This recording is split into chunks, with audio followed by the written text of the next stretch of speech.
Berikut ada anggota kelompok kami. Dari kelompok 7 ada Iklima Fauzia dengan NIM 120, lalu ada Eva Nur Alifa dengan NIM 165, kemudian ada saya, Frisa Cini dengan NIM 041, Ahmad Haris dengan NIM 084, dan Margareta Salsa dengan NIM 223. Next slide. Tanpa berlama-lama lagi, langsung saja kita masuk ke pemaparan materinya yang akan dijelaskan oleh rekan saya. Kepada rekan saya persilakan.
dari sejak model itu kan ternyata pengumpulan ya.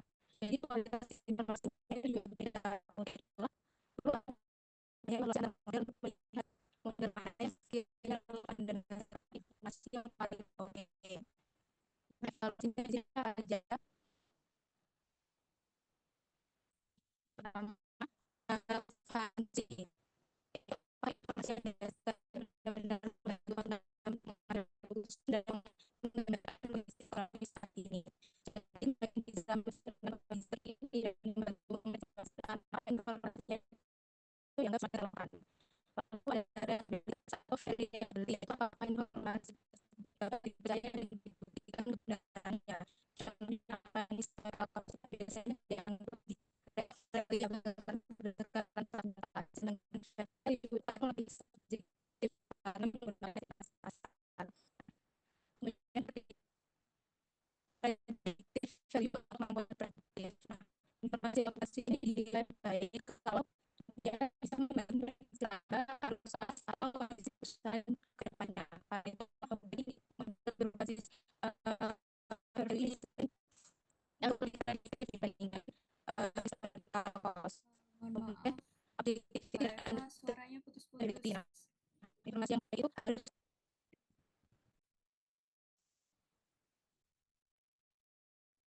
ya sudah jelas.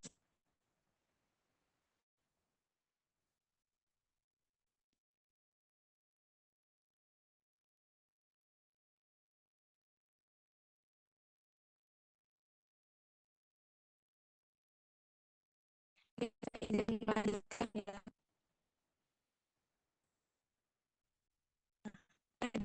Itu atau kemampuan prediktif. Nah, misalnya ketika investasi tinggi, misalnya di toko itu anggaplah misalnya kita nilai ekonomi keuangan ada lama. Lalu comparability dan konsistensi. Nah, ini juga bisa dibandingkan antara perusahaan maupun antar periode dan metode yang digunakan juga harus konsisten supaya analisis laporan keuangannya itu lebih mudah dilakukan. Kemudian yang terakhir, MPS. Artinya informasi itu harus tersedia tepat waktu supaya tetap relevan dan mudah bagi pengguna keuangan. Jadi,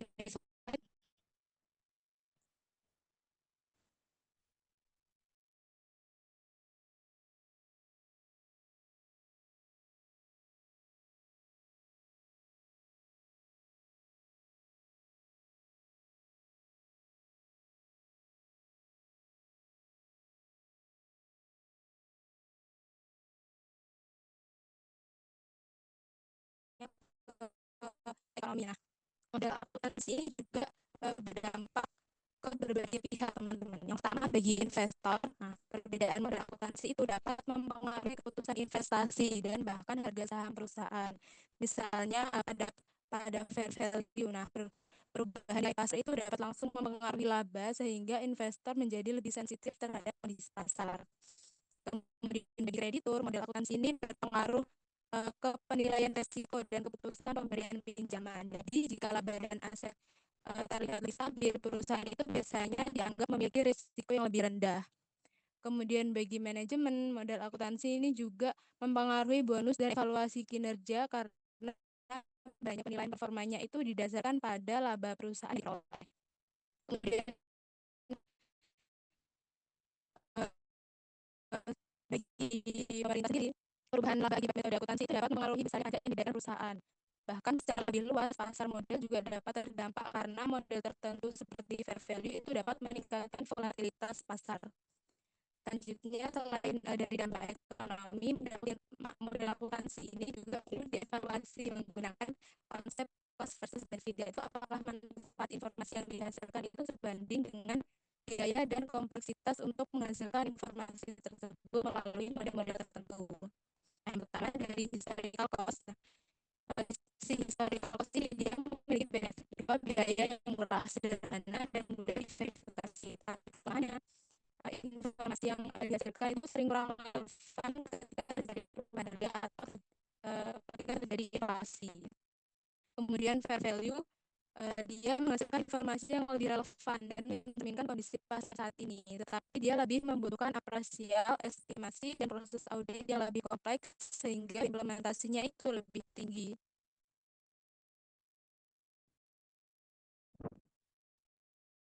Sedangkan GPLA, dia memberikan informasi yang lebih realistis saat inflasi karena menyesuaikan perubahan daya beli uang. Tapi model ini juga dia lebih rumit karena membutuhkan penyesuaian indeks harga dan data inflasi yang lebih akurat. Jadi kalau disimpulkan, semakin relevan suatu model akuntansi, biasanya biaya dan kompleksitas implementasinya juga akan semakin tinggi. Dan karena itulah perusahaan perlu juga untuk mempertimbangkan trade-off antara manfaat informasi dan cost yang harus dikeluarkan. Bisa next slide.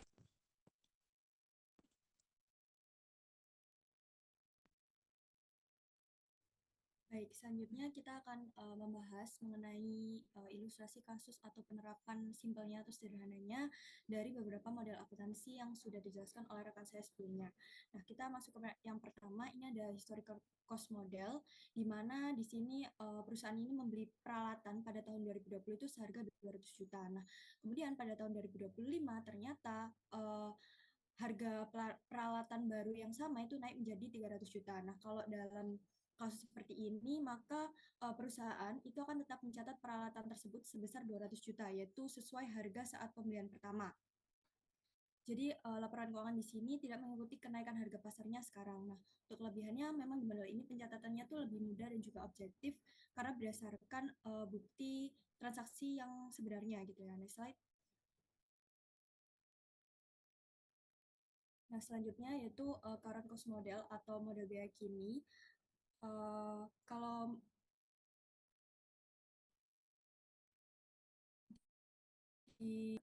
mencatat berdasarkan transaksi harga saat transaksi ya. Tapi kalau di model biaya kini ini itu menilai aset berdasarkan biaya untuk membeli kembali aset yang sama pada saat ini.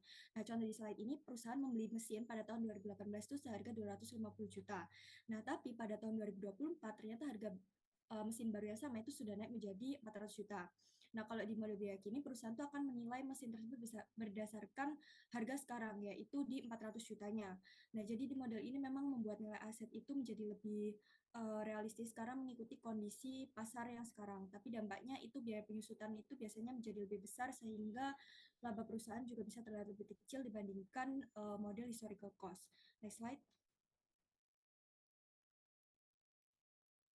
Nah, selanjutnya ini contoh di model nilai realisasi, di mana kalau model ini tuh nilai aset berdasarkan nilai jualnya saat ini atau jumlah uang yang bisa diterima jika aset tersebut itu dijual sekarang. Contohnya, ketika perusahaan memiliki persediaan bahan baku sepatu dengan nilai belinya itu 70 juta.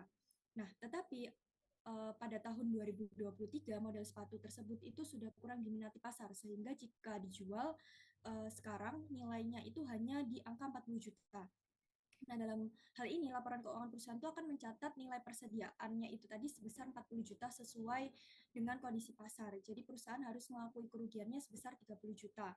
Jadi di model ini tuh perusahaan harus melihat kalau memang aset dijual sekarang itu perusahaan akan menerima uang berapa. Jadi di laporan keuangannya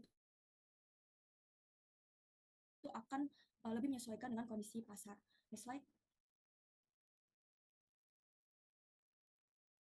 Nah, lalu di model berikutnya ini ada present value model atau model nilai sekarang. Nah, kalau di model nilai sekarang ini tuh penilaian aset itu berdasarkan manfaat ekonomi atau arus kas yang akan diterima di masa depan. Contohnya tuh ketika perusahaan membeli properti yang diperkirakan akan menghasilkan pendapatan sewa sebesar 30 juta per tahun selama 3 tahun dengan tingkat diskoto 10%. Nah, maka selanjutnya itu akan dilakukan perhitungan present value untuk masing-masing tahun. Nah, ini rumusnya seperti yang sudah dijelaskan oleh Mbak Iklima sebelumnya, di mana di tahun pertama itu dimasukkan rumusnya 30 juta dibagi dengan 1 plus 10% di tingkat diskontonya, kemudian dipangkatkan dengan time periodnya. Di tahun pertama itu 1, kemudian hasilnya 27 juta, 20 juta 270 juta rupiah.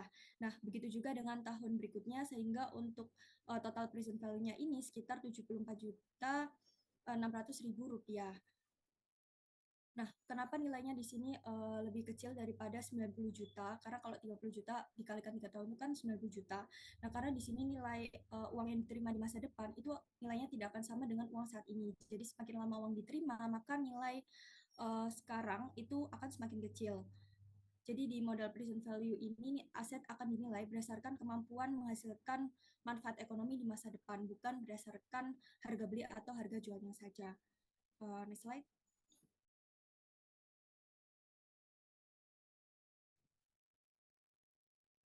Baik, di sini saya akan menjelaskan arah solusi bagi masalah pelaporan dan keuangan perubahan harga. Nah, masalah utama dalam pelaporan tradisional yaitu laporan keuangan itu masih disusun dengan asumsi bahwa satuan moneter itu bersifat stabil, sehingga nilai uang sering dianggap tetap sama dari waktu ke waktu. Padahal dalam kondisi inflasi, daya beli uang itu pasti mengalami perubahan dan membuat angka-angka akuntansi yang dicatat pada periode berbeda itu menjadi kurang sebanding. Nah, akibatnya laba yang dilaporkan, nilai aset maupun beban yang dicatat itu dapat tidak lagi menunjukkan kondisi ekonomi yang sebenarnya. Informasi keuangan yang dihasilkan juga menjadi kurang relevan jika tetap menggunakan nilai historis tanpa penyesuaian terhadap perubahan harga.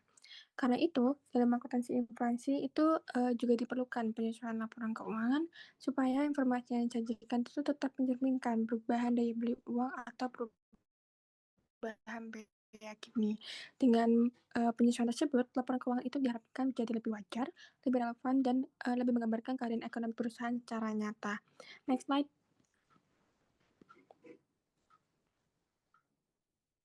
Nah, di sini ada 3 pendekatan yang sering muncul, yaitu ada CVA atau Current Value Accounting atau pendekatan nilai kini yang memiliki fokus pada nilai ekonomi sekarang dari aset dan juga kewajiban. Kemudian yang kedua ada GPLE atau General Price Level Accounting, yaitu yang menyesuaikan laporan dengan indeks harga umum supaya daya beli satuan uang itu menjadi lebih seragam. Kemudian terakhir ada CPP atau Current Purchasing Power, yang artinya pada dasarnya itu menekankan penyesuaian berdasarkan daya beli kini supaya angka historis itu menjadi lebih bermakna. Next slide. Oke, materi selanjutnya akan dijelaskan oleh rekan saya.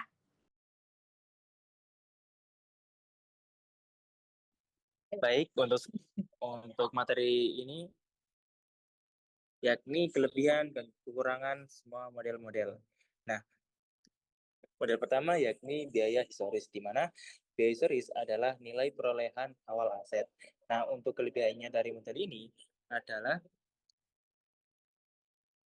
objektif dan dapat diverifikasi didasarkan pada transaksi nyata dan mudah dipahami dan dilakukan oleh pimpinan. Nah, selain itu, model ini juga konsisten dengan prinsip akuntansi yang berlaku umum atau GAAP. Nah, untuk ini mohon maaf, sebenarnya ini kekurangan, namun kayaknya tipe.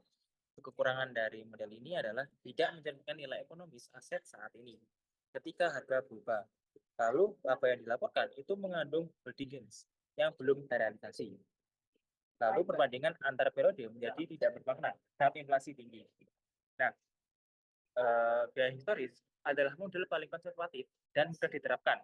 Namun, kehilangan relevansinya saat terjadi inflasi atau perubahan harga yang signifikan. Laba yang dilaporkan oleh keuntungan pemilik aset yang bukan merupakan hasil operasi sebenarnya. Next slide.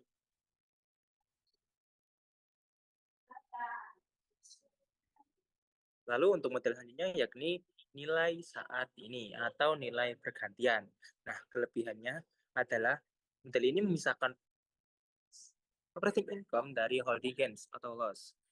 Lalu mencerminkan kapasitas produktif perusahaan yang sesungguhnya relevan untuk keputusan operasional dan penetapan harga jual. Untuk kekurangannya, sulit menentukan harga dan pergantian aset yang spesifik atau yang telah usang, membutuhkan penilaian profesional yang mahal dan subjektif, tidak menggambarkan nilai likuidasi aset jika dijual.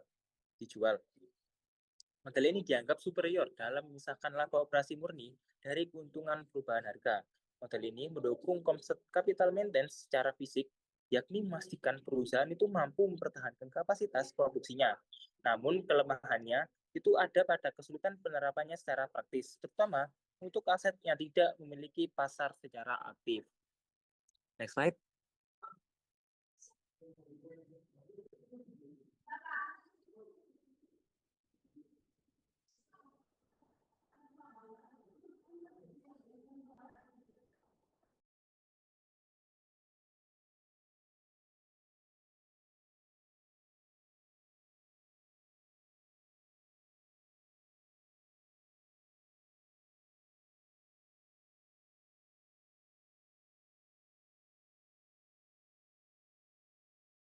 Baik, untuk model selanjutnya yakni realizable value, di mana kelebihan dari model ini adalah relevan untuk menilai kemampuan likuidasi dan solvabilitas perusahaan, mencerminkan nilai aset dari perspektif pasar output, berguna bagi kreditur dan investor dalam menilai risiko. Nah, namun kekurangannya, harga pasar untuk aset khusus seringkali tidak tersedia. Lalu, nilai dapat berfluktuasi dan menimbulkan volatilitas laporan keuangan. Nah, model ini paling relevan dari perspektif likuiditas dan kepentingan kreditur. Namun, secara filosofis bermasalah karena mengasumsikan perusahaan akan melikuidasi aset yang bertentangan dengan asumsi going concern yang menjadi dasar pelaporan keuangan secara standar. Next slide.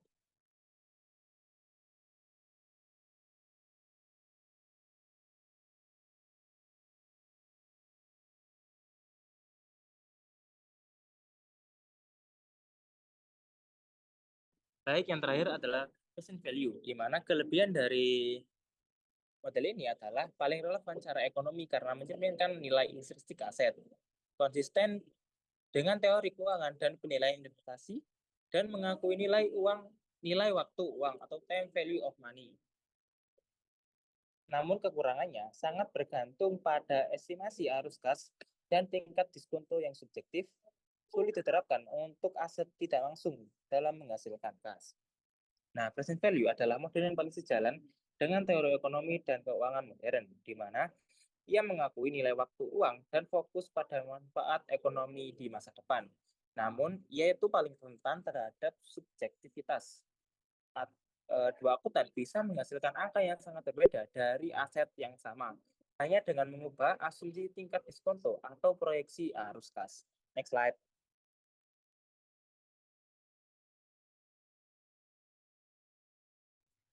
Baik, sekian pemaparan materi dari kelompok kami. Untuk selanjutnya, kami membuka sesi diskusi tanya jawab.